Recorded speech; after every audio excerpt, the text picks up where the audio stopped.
말씀에 의한 삶에 대한 부분 연속해서 지난주 우리가 추수감사주일 말씀 그 전에 말씀에 의한 삶에 대한 그 부분을 우리가 살폈습니다. 진정한 우리의 말씀에 의한 삶이 우리의 삶 가운데 실제가 되어지려면 하나님이 말씀하시고자 하는 의도와 의중과 그 목적을 우리의 생명처럼 그렇게 그것이 기준되는 그 삶이 되어야 되고 그 말씀이 우리의 생명이 되어야 된다, 이렇게 말씀을 드렸거든요. 다시 말하면 하나님께서 우리 가운데 이 시대 가운데 이 성경을 통해서 말씀하려고 하는 그 의도, 그 의중, 그 하나님의 목적, 그것이 우리의 삶의 기준이 안 되면 우리는 말씀에 의한 삶을 살지 않는 것이죠. 예를 들어서 오늘날 시대는 성경 시대하고 달라, 좀 융통성이 있어야지, 그래가지고 어떻게 세상을 살아갈 수 있어? 말씀은 그렇지만 현실은 다르잖아? 그렇다면 우리는 말씀에 의한 삶을 살아가는 게 아니라 그 말이에요. 또 하나는 하나님께서 말씀하신 그 삶과 사역, 그 모두가 다 우리의 삶의 기준이 되어야 될 뿐 아니라요, 또한 하나님의 의도와 의중, 그것이 정말 우리의 삶의 생명으로 여기는 그런 자리에 우리가 있을 때만이 우리는 말씀에 의한 삶을 산다라고 그렇게 얘기를 할 수가 있어요. 그러니까 이 성경이 실제 우리의 삶의 기준이 돼야 돼요. 우리 사역의 기준이 돼야 돼요. 하나님의 뜻이 우리의 사역에, 우리의 모든 우리 신앙생활의 기준이 돼야 된다라고 하는 겁니다. 그것과 함께 하나님의 의도와 하나님의 의중과 하나님의 목적을 정말 그걸 내가 알았다면 그것을 생명처럼 여기는 그런 자리에 있을 때만이 우리는 말씀에 의한 삶을 산다라고 그렇게 말하는 거라 그 말이에요. 오늘날 많은 사람들은 말씀에 의한 삶을 산다는 의미를 어떻게 알고 있냐 그러면 이 성경의 의미를 잘 알고 있는 것으로, 이 교리를 잘 알고 있는 것으로, 그것으로 하나님의 말씀에 의한 삶을 살고 있다라고 생각하는 사람들이 있어요. 만약에 그것이 말씀에 의한 삶을 사는 거라면 예수님 시대의 바리새인들이 할 말로 그들은 말씀에 의한 삶을 살고 있었던 자들입니다. 왜? 그들은 성경 박사들이었으니까요. 그들은 성경을 달달 외워온 구약 성경 전체를 암송한 사람들 아닙니까? 그러니까 그들이야말로 말씀에 의한 삶을 살고 있는 자들이죠. 그런데 오늘 우리가 하나 더 살펴보려고 하는 것은 우리의 모든 신학, 다시 말하면 신학이라고 하는 것은 하나님의 이 말씀에 대한 이론이 신학입니다. 성경에 대해서 이론을 체계화시킨 것이 신학입니다. 그래서 이 신학은 교단마다 다를 수가 있어요. 근데 이 신학은 어디서부터 나와야 되느냐? 성경으로부터 왔을 때 그것을 신학이라 그렇게 얘기를 해요. 근데 사람의 관점이 조금 다르기 때문에, 보는 관점이 다르기 때문에 이 신학 부분도 교단마다 달라요. 감리교와 우리와 좀 다르죠? 보는 관점이 다르기 때문에. 그러나 중요한 것은 그것이 성경에서 왔기 때문에, 성경을 보고 그것을 풀었기 때문에 그 성경상 문제가 없으면 그걸 이단을 하고 정죄하지 않는다라고 하는 겁니다. 그러니까 신학이라고 하는 것은 하나님에 관한 이론이지요. 근데 그 신학의 출처가 이 네 가지에서 나와야 돼요. 뭐냐면 성경에서 나와야 되고요, 전통에서 나와야 되고, 이성에서 나와야 되고, 체험에서 나와야 돼요. 근데 이 순서가 매우 중요합니다. 가장 먼저 성경이에요. 두 번째가 전통이에요. 세 번째가 이성입니다. 그리고 마지막 네 번째가 체험이에요. 근데 오늘날 어떤 사람은 이 체험을 가장 우선순위 앞에다 두는 사람들이 있어요. 그게 안 되죠. 이 체험이라고 하는 것은요, 우리의 이성보다 더 밑에 있는 거예요. 우리의 사고, 우리의 상식보다 더 밑에 있는 게 체험이에요. 근데 어떤 사람은 그 체험을 마치 자기 것이 전부인 것처럼 그렇게 생각하고요, 그것을 끝까지 우기는 사람들이 있어요. 마치 그것이 성경인 것처럼. 그것은 신학의 출처 중에서 가장 밑에 단계라고 말이에요. 이 체험이라고 하는 것은 가장 먼저는 뭐냐? 성경입니다. 오늘 우리가 살펴보려고 하는 것은 성경과 전통이에요. 오늘 본문이 바로 성경과 전통에 대한 그 부분이 지금 다루어지고 있는 거예요. 예수님을 통해서. 예수님은 성경이잖아요. 예수님은 말씀이지 않습니까? 그분이 바로 말씀의 본체지 않습니까? 그 말씀의 본체인 그 예수님 앞에서 유대인들이, 종교 지도자들이 자기들이 가지고 있는 전통을 가지고 지금 대적하고 있는 거라 그 말이에요. 말씀의 본체 앞에서 자기가 갖고 있는 전통으로 대적하고 있는 겁니다. 이게 지금 오늘날 우리의 삶 가운데 많이 있어요. 전통이 성경 이해가면 문제가 생긴다 그 말이에요. 바로 오늘 본문의 문제가 바로 그런 문제를 다루고 있는 것입니다. 여러분, 기독교 역사만 하더라도요 2000년 동안 수없는 교리가 완성이 되어 왔어요. 2000년 동안 그 교리가 완성되어져서요 구원에 대한 교리, 그게 완성되지 않습니까? 믿음에 의한 삶, 성령에 의한 삶, 은혜에 의한 삶, 이 모든 것이 2000년 동안 이게 완성되어져서 지금 우리가 이것을 살피고 있고 나누고 있고 공부하고 있는 이런 부분들입니다. 그런데 만약에 어떤 사람이 새로운 진리를 발견했다고 그래요. 그래서 그것이 참 하나님께서 이제까지 2000년 동안 한 번도 우리 가운데 말씀하지 않은 내용을 하나님께서 나에게 계시해 주어서 이건 놀라운 것이다라고 그렇게 얘기한다면 일단 어떻게 해야 되는가? 일단은 유보해 봐야 돼요. 그게 과연 성경적인가 아닌가 그걸 한번 따져보고 그걸 받아들여야지, 무턱대고 그렇냐고, 그런 진리가 있었냐고 그걸 받아들이면 안 된다고 하는 것입니다. 왜냐하면 요즘 하도 이단들이 많아가지고 자기들이 받은 새로운 어떤 계시가 있다고 그것을 가르치는 데가 하도 많아가지고요 자기 복음식으로 받아들이고 자기 체험을 강조하고 자기 이성을 강조한 그런 자유주의 신학도 있어요. 제가 우리가 인터넷에 나가기 때문에 조심스러운 건데요, 여러분 누구 그러면 금방 알아요. 근데 그분이 신학교 석자 교수라고 하는 것을 내가 보고 깜짝 놀랐어요. 그분이 유튜브에도 보면 요한계시록 강해 이런 거 했더라고요. 또 이분이 어떻게 신학교 교수인가? 자유주의 신학교 교수예요. 어떤 분 얘기는 제가 안 하겠어요. 근데 그런 분 밑에서 어떻게 신학을 공부할 수 있을까? 하나님의 말씀을 공부할 수 있을까? 과연 그 사람이 하나님을 만났을까? 하나님을 부정하는 사람이 어떻게 신학자라고 이 신학교에서 교수로 새 아들을 가르칠 수 있을까? 그분의 또 강의가 또 인기 강의해가지고 많은 학생들이 몰린다는 그런 얘기를 들었어요. 그러니까 중요한 게 오늘날 우리가 이 혼돈의 시대에 살아가고 있습니다. 이 혼돈의 시대에 살아가고 있는 우리가 정말 무엇이 진리고 무엇이 거짓인지를 정말 바로 깨달아야 돼요. 왜 그분의 강의가 인기 있겠습니까? 진리이기 때문에요? 참다운 성령 말씀이기 때문에 인기가 있습니까? 그들의 이성을 건드려주고요 그들의 합리적인 사고를 건드려주는 그런 메시지이기 때문에 인기가 있는 겁니다. 여러분 우리가 그것을 알아야 돼요. 여러분 지난번에 말씀드렸잖아요. 우리 한국의 베스트셀러 중에 하나가 긍정의 힘이에요. 긍정의 힘 저도 사서 봤어요. 근데 여러분 그것은 성경적인 것이 아니에요. 왜 그런 줄 아십니까? 잠시 이게 살펴보겠지만요 사도 바울이 자기를 본받으라고 그랬어요. 근데 무엇을 본받으라고 하는지 아십니까? 자기의 강점, 자기의 강한 면, 자기의 좋은 면, 그거 본받으란 말 하지 않았어요. 자기의 비천한 거, 자기의 약한 거, 자기의 부족한 거, 그거 본받으라고 그랬어요.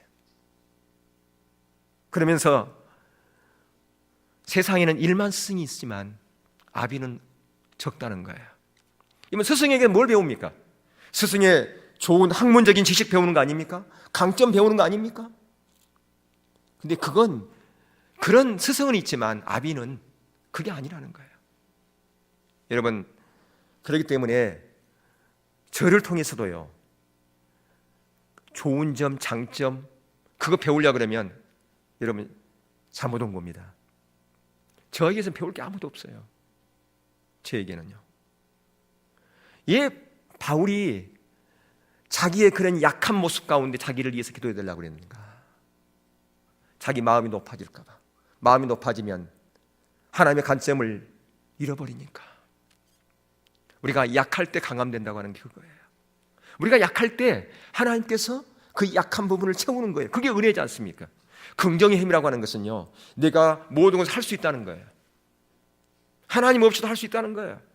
긍정하고 긍정해라. 그러면 하나님께서 그 모든 것을 채운다. 아니에요. 우리는 약할 때, 부족할 때 하나님께서 그 약한 부분을, 부족한 부분을 채우는 거예요. 그게 기독교예요. 그래서 번영신학, 그게 오늘날 인기죠. 여러분 번영신학은 우리의 영혼을 메마르게 하는 겁니다. 세상으로 잘됨의 법칙, 그래서 우리의 영혼을 메마르게 하는 거예요. 그래서 여러분은 아무리 좋은 전통, 그 전통이 있다 할지라도 그 전통은 성경보다 앞서면 안 됩니다. 문제는 항상 전통이 성경 앞에 갔을 때 문제가 발생했어요. 여러분, 가톨릭에 마리아 숭배하는 거 있잖아요. 그들은 그것이 성경적이라고 생각을 해요. 왜? 오랫동안 전통으로 굳어왔기 때문에 전혀 그것이 문제가 없다고 생각을 합니다. 그게. 그러니까 우리가 어떤 복음을 증거하는데, 때로는 어떤 선교지에 갔을 때 복음의 상황화라고 하는 것이 있습니다. 그 복음을 전하는 데 있어서 좀 더 효과적으로 전하고 걸림돌을 제거하는 부분이 상황합니다. 예를 들어서 우리나라에 기독교와 천주교가 들어올 때 가장 걸림돌이 됐던 것이 제사 문제였어요. 근데 천주교는 어떻게 했습니까? 그걸 수용했습니다. 기독교는 어떻게 했습니까? 그걸 진리에 벗어나지 않은 상황에서 상황화했어요. 그래서 그게 추도예배라고 하는 것으로 나타나지 않습니까? 그러니까 오랫동안 전통, 그것이 비성경적으로 가면 안 된다라고 하는 겁니다. 그게 성경보다 앞서면 안 돼요. 그래서 그들은 그 제사하는 그것이 전혀 문제가 없다고 생각을 해요. 성경적이라고 생각을 합니다. 그게 오랫동안 굳어왔기 때문에. 이런 전통들이 우리 가운데 너무너무 많습니다. 그게 마치 성경인 것처럼 착각하는 경우도 많다고 하는 것입니다. 어떤 신학자가 그렇게 얘기를 해요. 유명한 신학자인데 그분이 그런 얘기를 했어요. 오늘날 신학교에서 가르치는 많은 신학 학문 중에서 진정한 신학이 아닌 인학이 있다는 거예요. 인문적인 학문이 너무 많다는 거예요. 제가 언젠가 한번 소개했습니다마는 그 교수가 오늘날 말하면 우리나라 우리 같은 교단이나 고신이라든가 이런 교단에 있는 달라스 신학교 구약학 교수였어요. 그분이 이제 어떤 계기를 통해서 그가 좀 이렇게 가치관이 바뀌었어요. 그 전만 하더라도 성령은 사도 시대로 다 끝났다. 그래서 기적의 역사는 더 이상 없다. 그렇게 자기가 받아들이고 그렇게 가르쳤어요, 학생들에게. 근데 어느 개점을 통해서 성령님은 지금도 역사하고 있는 것을 현장에 자기가 그걸 체험했거든요. 그리고 그가 잘못 성경을 다시 보니까 성경에 사도 시대로 모든 성령의 시대는 끝났다. 성경이 완성되면서 성령에는 더 이상 역사하지 않는다. 그런 말씀이 없더라는 거예요. 그러면서 자기가 다른 시각으로 보게 되었는데, 그러면서 자기가 신대원, 그러니까 석사과정에 그 학생들을 면접하면서 당신은 왜 이런 이론을, 이런 것을 믿습니까? 왜 이런 부분을 받아들입니까? 성경에 그런 말씀이 있는 걸 당신들이 찾아봐서 그렇습니까? 아니면 당신을 가르치는 교수가 그렇게 주장했기 때문에 그렇습니까? 라고 물어봤을 때 거의 대부분이 저는 저를 가르치는 교수님께서 그렇게 말씀하셨기 때문에 저는 그 이론을 받아들입니다 라고 그렇게 얘기하더라는 거죠. 만약에 그것이 성경에서 나온 것이 아니라면 어떻게 되겠습니까? 그럼 문제가 생긴 거죠. 이게 바로 전통이 성경보다 앞설 수 있는 위험성이라고 말입니다. 오늘날 이런 부분들이 있어요. 다분히 있습니다. 예, 자유주의 신학도 마찬가지고 보수적인 신학도 마찬가지입니다. 그래서 중요한 것은 정말 우리가 베레아 그 교인들처럼 이 말씀이 과연 성경적인가? 그래서 우리가 한테 필요한 게 뭐냐면 분별력이 필요한 거예요. 영적인 분별력이 없이는 모르는 거예요. 들어도 들리지 않는 거예요. 보아도 보지 못하는 겁니다. 영적인 장님이죠, 이게요. 그래서 그 전통이 성경이로 갈 때 발생한 그 문제들, 이 문제들이 오늘 가운데 많이 있다고 하는 것입니다. 자, 그래서 전통이 성경이로 갈 때 발생하는 그 문제들에 대해서 이제 살펴볼 건데요. 어떤 문제들이 있는가? 세 가지가 있습니다. 가장 먼저는 뭐냐면 하나님의 말씀을 어길 수가 있어요. 두 번째는 성령님을 대적할 수가 있습니다. 세 번째는 하나님의 행하심을 보지 못할 수가 있고요. 또한 예배가 타락하는 자리로 갈 수가 있습니다. 가장 먼저 전통이 성경위에 가면 하나님의 말씀을 어기게 되는데, 오늘 본문의 말씀이 바로 그런 얘기입니다.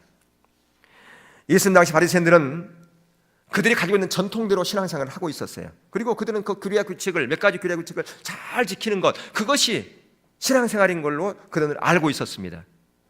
그래서 지금 부모 공경하는 그 부분을 가지고 예수님께서 말씀하고 있지 않습니까? 성경에서 나오는 하나님의 주된 명령 중 하나가 뭐냐면 내 부모를 공경하라는 겁니다. 근데 이 부모를 공경하는 그 의미에는 부양의 의무도 지라는 거예요. 부양의 의무를 부양하라는 것이죠. 근데 바리새인들은 부모 부양하기가 힘드니까, 돈이 들어가니까 뭐라고 전통에 있었냐 그러면, 부모 부양 안 하려면 그 돈을 하나님께 바친다, 그렇게 하면 부모를 부양하지 않아도 된다고, 그렇게 그들이 전통에 돼 있었어요. 그러니까 그들이 그렇게 딱 하고 나서 부모를 부양하지 않는 거예요. 그러면서 그것이 마치 성경인 것처럼, 그게 성경적인 것처럼 그렇게 받아들였다고 말이에요. 지금 그것을 지금 예수님께서 지적하고 있는 거라 그 말입니다. 예. 바로 너희들은 그 전통을 가지고 부모를 공격하라고 하는 그 성경을 범하고 있지 않느냐, 지금 그것을 지적하고 있다 그 말이죠. 이렇게 전통이 성경 이해에 가면 성경을 범하는 것, 성경을 어기는 것이다 그 말이에요. 그러니까 우리 가운데 이 전통뿐 아니라 우리 이성도 마찬가지, 합리적. 오늘날 그렇게 신앙생활하는 사람 어디 있습니까? 라고 얘기하면 그런 말씀에 의한 삶을 살지 않겠습니다 라고 하는 것과 똑같은 거예요. 그건 내가 그렇게 체험했으면 했는데요. 여러분, 체험도 소중합니다. 근데 베드로 사도가요, 변화산상에서 예수님과 함께 놀라운 체험을 했어요. 그런데도 불구하고 그는 이러한 놀라운 체험도 하나님의 말씀 앞에서 분별해 봐야 되고 말씀보다 앞서면 안 된다라고 베드로가 고백하지 않습니까? 그러니까 항상 우리는 성경의 권위 아래에 있어야 되는데, 우리 어떤 기존에 내려왔던 어떤 신앙의 전통과 나의 이성적인 합리적인 생각과 또한 어떤 시대적인 변화 추세라든가 이런 거라든가, 아니면 큰 교회가 했던 어떤 거라든가, 아니면 어떤 유명한 목사님이 말씀하신 거라든가, 이런 것이 마치 진리인 것처럼 성경보다 앞서서 말하고 행하려고 하는 경우가 많다고 말이에요. 만약 그렇다면 그것은 하나님의 말씀을 어기는 것과 같다고 말이에요. 두 번째, 전통이 성경 이해에 가면 어떤 문제가 생기느냐 하면 항상 성령을 대적하게 돼 있어요. 그러니까 한 번이 아니라 항상이에요. 여기 중요한 건 항상입니다. 항상 성령님을 대적하게 돼 있다 그 말입니다. 요한복음 5장에 보면 예수님께서 베데스다 연못가에서 38년 된 병자를 고치는 사건이 있어요. 근데 그것이 언제 고쳤는가? 안식일 날 고쳤어요. 안식일 날 고치되 그냥 고치면 좋은데 예수님께서 그 자리를 들고 걸어가라고 말씀하셨단 말이에요. 자리를 들고 걸어가라고 말씀하지 않았으면 아무런 문제가 없었어요. 근데 자리를 들고 걸어가라고 하는 것 때문에 문제가 생겼습니다. 왜냐하면 그들의 전통에는 물건을 들고 3걸음 이상 걸어가면 그것은 일이거든요. 그러니까 예수님께서 지금 안식일 날 일하지 말라고 그랬는데 일을 시켰다고 하는 거예요. 지금 그것 때문에 지금 공격받은 거예요. 지금요. 근데 예수님께서 그 바리새인들이 이렇게 공격할 때 뭐라고 말씀하느냐, 5장 18절에 나는 스스로 아무것도 할 수 없다 그랬어요. 그러면 나는 아버지가 하신 그것만을 보고 나는 할 따름이다. 오늘날 말하면 나는 철저하게 성령의 인도하심을 따라서 성령의 감동에 의해서 내가 했다, 그 얘기거든요. 성령님께서 비춰준 거예요. 그 38년 된 병자, 그러니까 거기에 병자들이 한 명만 있었겠습니까? 베데스다 연못가에 수백 명의 환자들이 있었겠지요. 그런데 성령님께서, 하나님께서 38년 병자 그자만 고치라고 말씀했다 그 말이에요. 그러니까 나는 스스로 아무것도 할 수 없고 아버지가 하신 그것만을 난 한다라고 그렇게 고백했다 그 말이에요. 그런데 지금 이 자기들의 전통을 가지고 지금 공격하고 있지 않습니까? 이것은 결국 뭐냐? 성령님을 대적하고 있는 거라 그 말입니다. 그러니까 우리가 갖고 있는 어떤 전통, 내가 갖고 있는 어떤 틀, 가치관, 이걸 가지고 우리는 너무나 많은 경우에 성령님을 대적하는 경우가 너무 많습니다. 우리가 너무나 많이 해요. 왜 그런지를 나중에 살펴볼 거예요. 왜 그럴 수밖에 없는가? 왜 우리가 그러는가? 그래서 이 성경은 이러한 자세를 가진 자들에게 뭐라고 말씀한 줄 아세요? 목이 곧고 마음과 귀에 할례를 받지 못한 사람들아, 너희가 항상 성령을 거스려 너희 조상과 같이 너희도 하는도다. 예수님의 말씀이에요. 예. 듣기는 들어도 듣지 못하고 보기는 보아도 보지 못하는, 바로 영적으로 묻어있는, 마음은 높아있는, 자기들은 나름대로는 다 알고 있다고 성령이 지식이 가득한 착하다고 그런 교만한 가운데서 지금 이들은 이런 행동을 하고 있다 그 말이에요. 마지막으로 전통이 성경 이해가면 어떤 문제가 생기느냐? 하나님의 행하심을 못 보게 되어 있습니다. 자, 한번 볼까요? 마태복음 23장 29절 32절 한번 보겠는데요, 한번 우리 같이 읽겠습니다. 시작. 화에 있을진저 예식하는 서기관들과 바리새인들이여, 너희는 선지자들의 무덤을 만들고 의인들의 비석을 꾸미며 이르되, 만일 우리가 조상 때에 있었더라면 우리는 그들이 선지자의 피를 흘리는데 참여하지 아니하였으리라 하니, 그러면 너희가 선지자를 죽인 자의 자손임을 스스로 증명함이로다. 너희가 너희 조상의 분량을 채우라. 아멘. 지금 바리새인들이 자기들의 조상, 그러니까 예를 들어서 이사야 선지자나 에레미야 선지자의 그 무덤을 단장하면서 뭐라고 얘기했냐면, 우리가 이때 살았으면 우리는 이사야 선지자를 배척하지도 않고 에레미야 선지자를 배척하지도 않고 우리는 잘 공경했을 텐데 우리 조상들이 참 무지했어. 지금 그렇게 하고 있다 그 말입니다. 그런데 이들은 지금 성경을 통해서 이사야 선지자나 에레미야 선지자가 옳은 선지자인지를 알았어요. 성경에 기록되어 있으니까. 그런데 문제는 자기들의 모습은 못 보고 있는 겁니다. 근데 우리는 지금 바리새인들의 모습은 보이잖아요. 지금 성경에 기록되어 있으니까. 근데 우리의 모습은 또 못 보고 있는 거예요. 우리가 이런 자리에 있음에도 불구하고 우리의 모습은 못 봐. 바리새인들의 모습은 보이죠. 성경이 있으니까. 어쩌면 우리가 이러한 우를 범할 수도 있다라고 하는 것입니다. 다른 사람의 문제가 아니라 바로 저의 문제고 여러분의 문제일 수도 있다고 하는 것이에요. 그래서 예수님께서 그들 향해서 뭐라고 말씀하냐면, 조상들의 자손임을 너희들 스스로 증명하고 있지 않느냐. 왜냐하면 모든 삶의 열매, 그 열매를 보고 사람을 평가하는데 너희들이 바로 그런 열매를 나타내고 있지 않느냐는 겁니다. 무슨 얘기냐면, 너희 조상들은 온전한 신앙 가운데 없어서 하나님이 보낸 선지자를 죽였지만 너희들은 지금 선지자보다 훨씬 더 위에 계시고 하나님의 본체이신 예수님을 배척하고 있지 않느냐. 그 얘기 아닙니까? 그들은 선지자를 죽였지 모르지만 지금 이 바리새인들은 누구를 죽입니까? 예수님을 죽이지 않습니까? 그래서 32절에 너희가 너희 조상의 분량을 채우라. 못다한 분량을 너희들이 채우라 그 얘기예요. 그러니까 다시 말하면 그 조상의 그 자손, 너희들 똑같은 존재다 그 얘기 아닙니까? 똑같은 영적으로 병들어 있는 그런 존재다 그 얘기를 하고 있다 그 말입니다. 만약에 오늘날 이것을 우리 가운데 적용한다면 어떻게 했겠습니까? 우리는 조그마한 어떤 내 같은 가치관의 틀 가지고 다른 사람을 판단하고 평가합니다. 정말 우리가 하나님의 말씀으로 무장되어 있다면, 실제가 되어 있다면요, 우리는 그렇지 않아요. 정말 내가 하나님의 기준 가운데 실제가 되어 있다면 이런 자리에 절대 있지 않아요. 가늠하다 잡힌 여인을 예수님께서는 어떻게 했나요? 돌로 같이 쳤나요?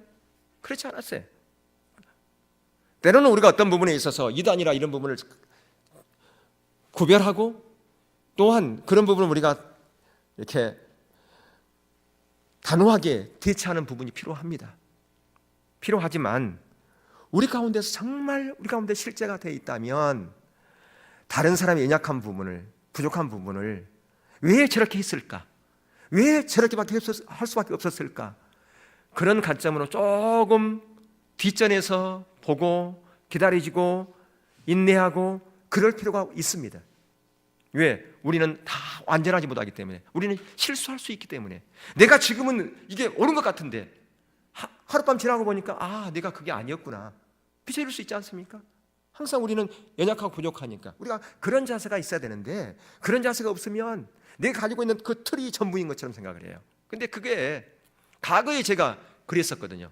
제가 예전에 어떤 오래 자매인데요, 제가 전도사 때 어떤 자매 하나가, 우리 청년 자매가 다른 어떤 데로 갔대요. 그래서 거기, 근데 전도사님 그 교회는요 사도신경을 안 한대요. 그래? 그 이단이다. 내가 그랬어요. 근데 침례교단은 사도신경 안 하거든요. 근데 사도신경을 해야지 바른 예배고 안 하는 것은 바른 예배가 아니냐? 그건 전혀 아닙니다.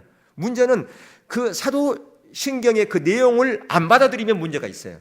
근데 예배 가운데 사도신경을 하고 안 하고 그게 참된 예배고 이단이가 아니냐? 그걸 구분하는 건 전혀 아니라 그 말이에요. 근데 제가 갖고 있는 그 틀이 있어가지고 그렇게 제가 함부로 내뱉어 버렸어요.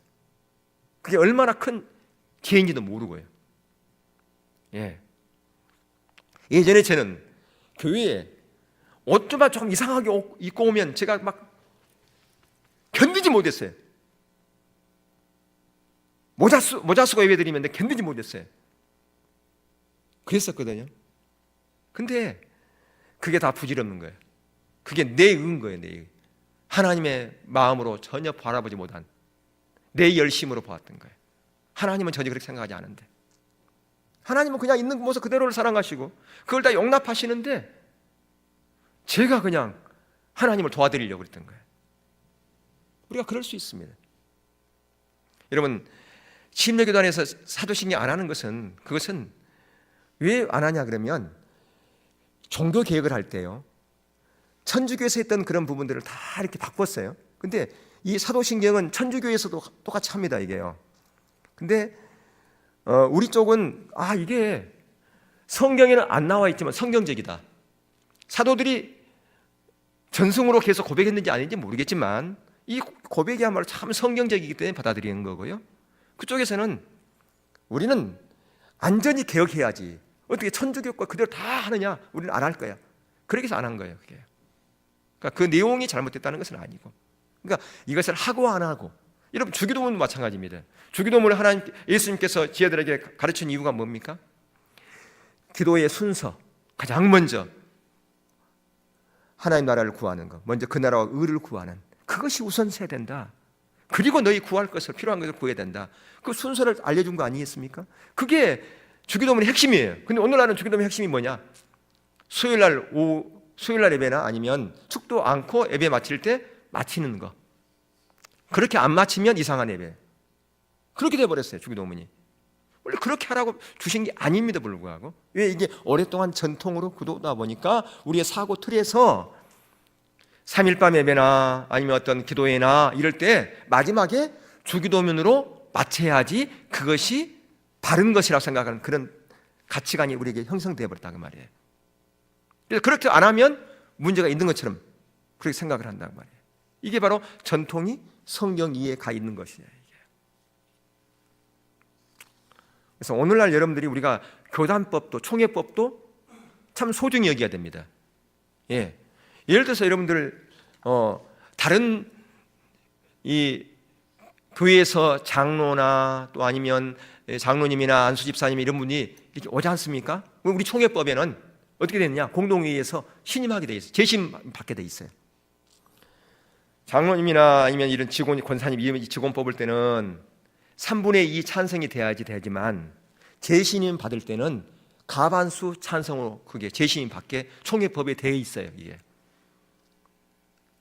근데 어떤 사람이 그 총회법을 무시하고, 아니 한번 항존직인데 무슨 또 투표를 하느냐, 한번 항존직, 영원한 항존직이지, 그렇게 한다면 그것은 총회법도 법이에요. 질서이기 때문에. 이것은 성경에서 질서 가운데 있으라고 그랬거든요. 영적인 질서 아래. 그러니까 우리가 영적인 질서 아래 있는 것이 바로 우리가 가정도 질서가 있지 않습니까? 똑같은 하나님 자녀인데 아버지나 나랑 뭐가 다릅니까? 이 아버지가 나한테 참견합니까? 그러면 그 가정은 어떻게 되겠습니까? 안 되죠, 이런 부분들이요. 그런데 문제는 그런 총회법이나 교단법도 성경 밑에 있어야 된다, 그 말이에요. 그렇죠? 성경 이로 가면 문제가 생기는 거예요. 오늘날 카톨릭에서 이름 오면 교황이 말하는 것이 성경 이해에 가버린다면 문제가 있지 않습니까? 성경 아래에 교황이 있는 것이지, 성경 이해에 교황이 있으면 그 하나님이죠. 뭐가 다르겠습니까? 그래서 중요한 것은요, 우리가 말씀에 의한 삶을 살려면 중요한 자세가 그래도 두 가지가 있어요. 가장 먼저는 뭐냐면 하나님 말씀 앞에 겸손히 떠는 자세가 필요해요. 하나님의 말씀, 나하고 좀 안 맞는, 부딪히는 어떤 부분이 보인다, 그러면 하나님, 저게 과연 하나님의 진리입니까? 저기 안에서 뭔가를 제게 보여주시기 위해서, 교훈해 주시기 위해서 말씀한 것은 아닙니까? 그렇게 겸손한 자세로 봐야 돼요. 왜냐하면 우리는 어디서든지 다 배울 것이 있어요.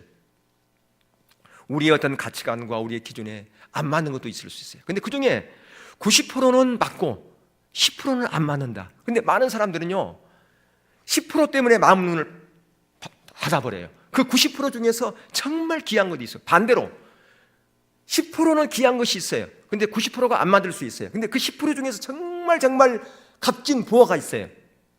우리 열린 마음이 있으면요 그 10%에서 그 보화를 취할 수 있는 그런 자세가 필요하다 그 말이에요. 그게 옳은 자세예요. 근데 우리는 그냥 나하고 안 맞는 한 부분이 있으면 마음을 딱 닫아버려요. 안 돼 저건. 문제가 있구만. 이래가지고 우리의 신앙의 성숙이 절대 안 됩니다. 이게요. 상대방을 용납할 수도 없고요, 사랑으로 포용할 수도 없고요, 절대 함께 갈 수 없는 거예요. 이게요. 왜냐하면 우리 모두는 다 연약한 죄인이기 때문에 그래요. 완전한 사람 어디 있습니까? 다 실수투성이죠. 아브라함도 믿음의 조상이지만 그가 얼마나 많은 실수를 많이 했습니까? 근데 그가 믿음의 조상이 된 거예요. 성경에 보면 정말 어떻게 성경에 이런 말씀이 다 기록되어 있을까? 이런 불륜의 사실을 이렇게 기록해 놨을까? 왜 그래요? 그게 우리의 모습이라 그 말이에요. 연약한 우리 인간의 모습을 그려놓은 거예요. 그렇기 때문에 누가 필요하다는 거예요? 하나님이 필요하다는 거예요. 그걸 우리에게 교훈해 주시기 위해서 그런 거예요. 그러니까 이걸 보면서 그래, 이 세상에는 완전한 인간 아무도 없어. 이게 바로 네 모습이야, 네 모습. 그러니까 함부로 네가 교만하게 목이 굳은 백성처럼 의로운 것처럼, 의로운 자처럼 그렇게 하지 말아라. 그거 말씀하고 있다 그 말이에요. 그래서 중요한 것은 정말 주님의 뜻이 맞습니까? 그런 겸손한 하나님 말씀 앞에 떠는 자세, 이게 필요해요. 바로 사도 요한이 이런 자세를 가졌어요. 한번 볼까요? 마태복음 11장 2절에서 6절 보겠습니다. 요한이 옥에서 그리스도께서 하신 일을 듣고 제 아들을 보내요. 예수께 여짜오되 오실 그이가 당신이 오니까 우리가 다른 일을 기다리오니까. 지금 이 사도 요한은요 예수님에 관해서 너무나 잘 알고 있었습니다. 어릴 때부터 알고 있었잖아요. 그리고 예수님을 그가 증거하였으니까요. 저분은 흥해야 되고 나는 망해야 될 거라고 하면서 나는 세야 될 거라고 그렇게 얘기하고 제 아들이 갈 때 막지 않았어요. 가라고 그렇게 얘기하기도 했어요. 그러니까 예수님에 대해서 너무너무 잘 알고 있었어요. 근데 그가 예수님에 관해서 한쪽만 알고 있었어요. 예수님이 심판인 주로만 알고 있었다 그 말이에요. 근데 지금 예수님이 하시는 걸 보니까 자기가 알고 있는 그 메시아상하고 전혀 다른 거예요. 그러니까 옥에서 그 소식을 듣고서 제 아들을 보낸 겁니다. 그러면서 오실 메시아가 당신입니까? 아니면 우리가 다른 메시아를 기다려야 됩니까? 자기가 갖고 있는 틀하고 다르니까 바로 이런 자세가 필요해요. 그랬더니 예수님께서 뭐라고 말씀합니까? 이사야에서 나온 예수님에 대한 메시아에 대한 예언의 말씀을 소개하고 있잖아요. 예수께서 이르시되 너희 가서 듣고 보는 것을 요한에게 알리되 맹인이 보며 못 걷는 사람이 걸으며 나병한 자가 깨끗함을 받으며 몸 듣는 자가 들으며 죽은 자가 살아나며 가난한 자의 복음이 전파된다. 바로 예수님께서 종으로 오실 메시아, 종으로 오실 메시아에 대한 부분을 지금 얘기해 주고 있지 않습니까? 이 얘기를 듣고서 사도 요한이 세례 요한이 그렇구나. 예수님은 메시아는 심판주로만 오신 것이 아니라 고난의 종으로 오셨구나. 바로 이분이 고난의 종으로 오셔서 우리의 모든 죄악을 대신해 주려고 지금 오셨구나. 그걸 알게 됐다 그 말이에요. 이게 바로 하나님 말씀 앞에 겸손히 떠는 자에게 보여주신 하나님의 놀라운 비밀이라 그 말이에요. 하나님의 비밀은 이런 자에게 비춰주는 겁니다. 이게 진정한 비밀이에요. 이런 비밀이 당시 바리새인들에게 비춰졌습니까? 그들은 성경 박사인데 성경을 전체를 다 암송하고 그들은 성경에 대한 배경도 알고요, 성경에 대한 역사를 알고 그들은 그 성경을 좌로 끼고 우로 끼고 앞으로 끼고 다 끼웠던 사람들이에요. 그런데 그들에게는 이런 게 없었단 말이에요.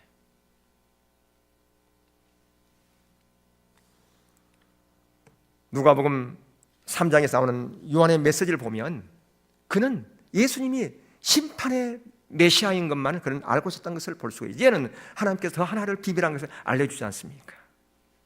그래서 거기 그런 말씀이 있지 않습니까? 6절에 마태복음 11장 6절에 뭐라고 말씀하고 있나요? 또 띄워줘 보세요. 누구든지 나로 말미암아 실족하지 아니하는 자는 복이 있도다 하시니라. 예, 주님으로부터요. 그러니까 예수님께서 말씀해 나로 말미암아 실족하지 않은 자가 복이 있다. 예수님은 나하고 맞지 않는 가치관 그런 것을 통해 가지고요 사람들을 실족시켜 버려요. 여러분 여기 저는 얘기만 들었는데 저 뒤에서 이렇게 예배 드리면 우리 이렇게 이런 경외 찬양을 드리고 이렇게 있으면 어떤 분들이 방문하러 왔다가 예배도 아니네? 라고 가버린다는 거예요. 어떻게 복음송을 불러? 대예배 때? 이게 복음송인지 경배 찬양인지도 몰라. 그러니까 예배에 대한 기본적인 ABC도 몰라. 찬양과 경배라고 하는 것도 몰라요. 이게 복음송이래. 가스펠이라고. 그럼 예배도 아니네? 라고 가버리는 거예요. 이게 바로 뭐냐면 배우려고 하는 자세가 없는, 겸손함이 없는 자세라고 말이에요. 그러니까 나로 말미암아 실족하지 않은 자가 복이 있다. 자기의 거스린 것 그게 딱 튀어나오면 그것 때문에 못 건드가지고 자기 주장하면 하나님께서 들춰내버린 거잖아요. 들춰내버린 거예요.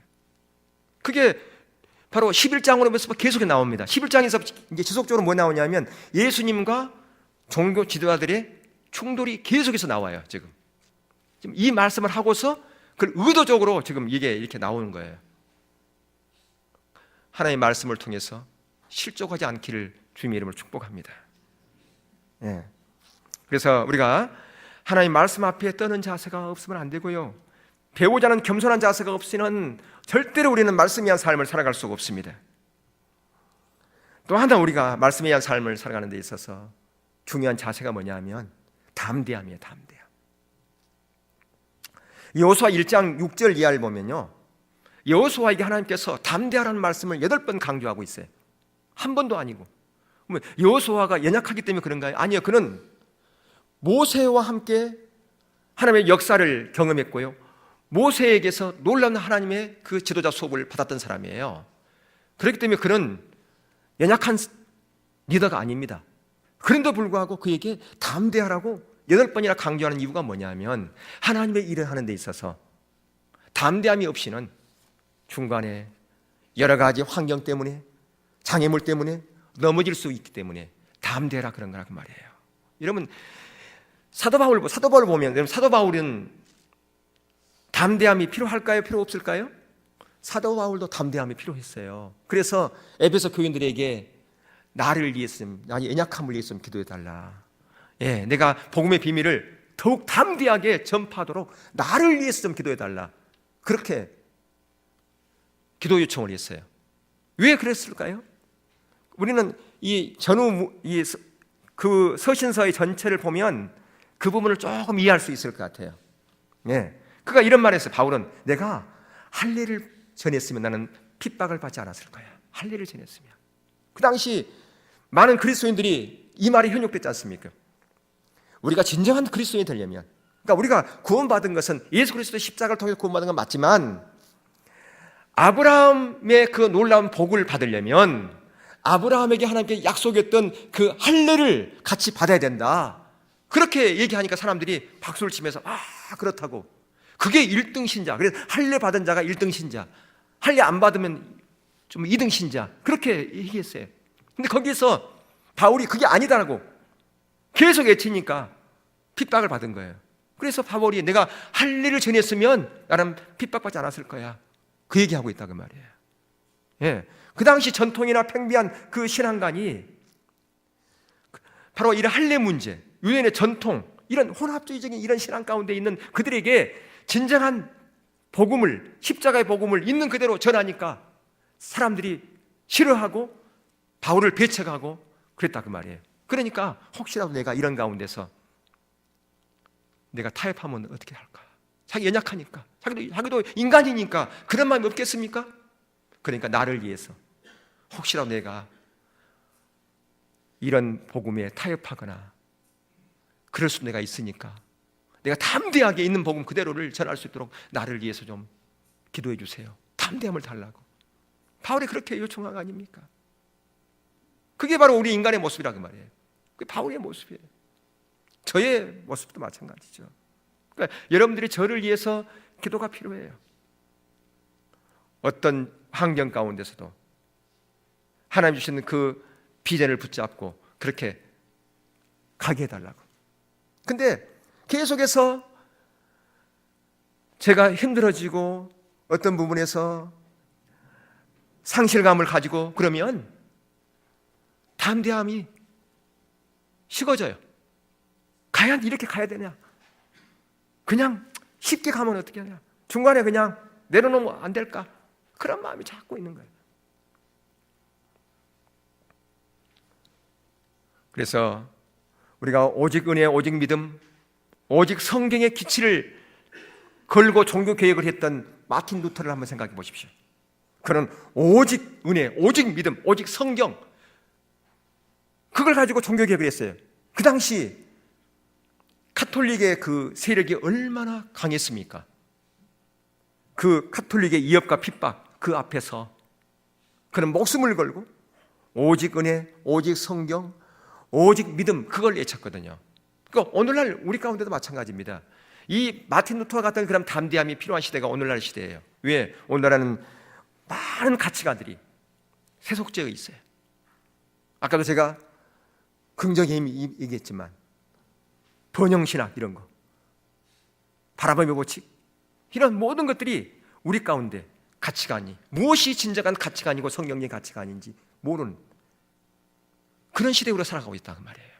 이런 가운데서 진정한 복음을 전파하면 사람들로부터 인기가 없을 수 있고요, 많은 핍박을 받을 수도 있고 걸림돌이 될 수도 있어요.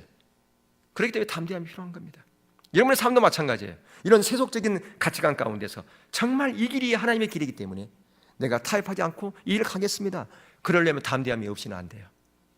정말 말씀에 의한 삶을 살려면 그렇기 때문에 하나님의 말씀 앞에 떠는 겸손한 자세가 필요하고요, 담대함이 있어야 돼요. 타협하지 않는 담대함이 있어야 돼요. 그래야 진정한 말씀에 의한 삶이 되어지는 거예요. 우리는 그냥 말씀 그런 얘기를 많이 합니다. 우리는 말씀을 중요히 여긴다고요. 예, 말씀을 중요히 여긴 것 소중하지요. 근데 말씀을 중요시 여긴 것과 그 말씀대로 사는 것은 달라요. 말씀에 의한 삶은 실제이기 때문에 그래요.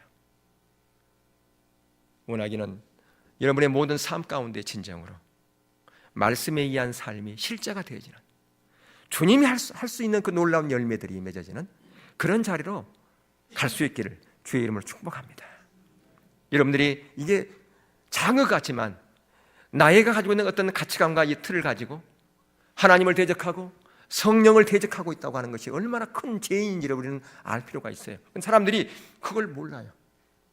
그걸 인식하지 못합니다. 마치 예수 믿기 전에 바울처럼요, 그는 하나님의 영광을 위해서 그렇게 한다고 생각했어요. 자기가 하나님을 제일 사랑한다고 생각했어요. 하나님을 위해서 제일 열심히 일한다고 생각을 했어요. 근데 예수님은 뭐라고 그랬어요? 네가 나를 핍박하고 있다, 네가 나를 대적하고 있다라고 그렇게 말씀하고 있지 않습니까? 그래서 중요한 것은 저와 여러분이 정말 말씀에 의한 삶을 살려면, 하나님의 관점을 가지려면 어떤 환경, 어떤 자리에서도 왜 저렇게밖에 할 수 없었을까? 그렇게 겸손하게 하나님의 마음으로 기다리고 바라보는 그런 마음이 우리 가운데 있어야 한다는 말이에요. 그랬을 때 하나님께서 우리 가운데 은혜를 보내주시거든요. 주님, 제가 몰라서 그러는데 혹시라도 저 뒤에 하나님의 놀라운 비밀한 것이 있습니까? 주님 메시지가 있습니까? 내가 모르는 것이 있습니까? 뒤로 한 걸음 물러서서 그런 자리에 있어야 돼요. 그게 우리의 연약한 인간의 모습 아닙니까? 우리는 다 의롭지 못하기 때문에 하나님께서 우리를 의롭다고 했죠. 신분상이 의롭죠. 그것은 우리를 구원하면서 우리를 의롭다고 여긴 신분상이 의롭지만, 그러나 우리는 모두가 다 완전하지 못합니다. 연약한 존재라고 하는 사실을 우리가 기억하고요, 하루하루를 주님의 놀란 은혜 안에서 주님 바라보면서 우리 자신을 그 십자가 앞에 내려놓고, 오늘도 내가 십자가 바라보면서 내가 죄인인 것을 발견하고 주의 은혜를 구하면서 갑니다. 그런 마음으로 날마다 살아갈 수 있기를 주의 이름으로 축원합니다. 찬양 드리겠습니다.